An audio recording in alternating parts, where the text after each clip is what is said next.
About a month ago, I took the opportunity to read through the book of Acts.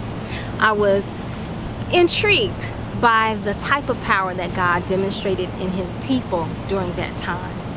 And one of the verses that have been directive for me and really changed the way that I've looked at what God is wanting to do in my life is Acts chapter 4, verse 13.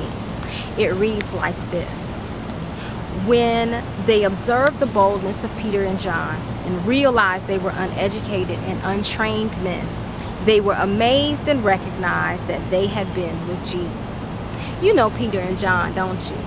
They're two of the 12 that Jesus decided would be his disciples, the ones who would be closest to him as he conducted his ministry on earth. And Peter and John are one of the big three, if you will.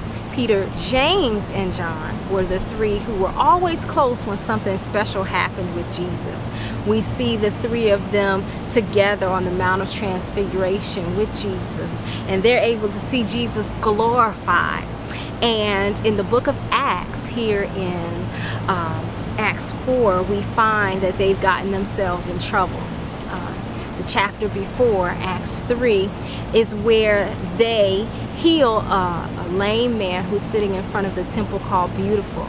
And because they were teaching in Jesus' name and healing in his name, the Jewish authorities at that time decided that they would take Peter and John to trial.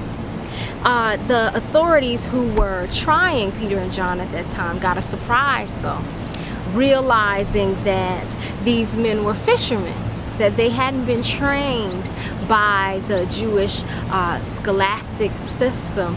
It was curious to them how these individuals spoke with authority, just as they spoke with clarity and spoke with boldness. And because of the way that they presented themselves, it was obvious to these authorities that these two men had been with Jesus. Can you imagine if individuals who were cooperating for your demise were able to see how you reacted and had to admit that you had been with Jesus?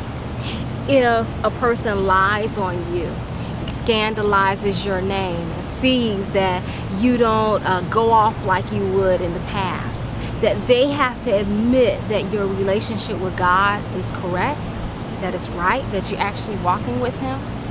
I realize that the true power of the gospel and what God is wanting to do for his people is to make such a radical change in each one of us that even our enemies have to admit that something is different. As you go about your week, as you reflect on who God is to you and what your relationship is with him, I want to challenge you that the goal of your relationship isn't a bigger house.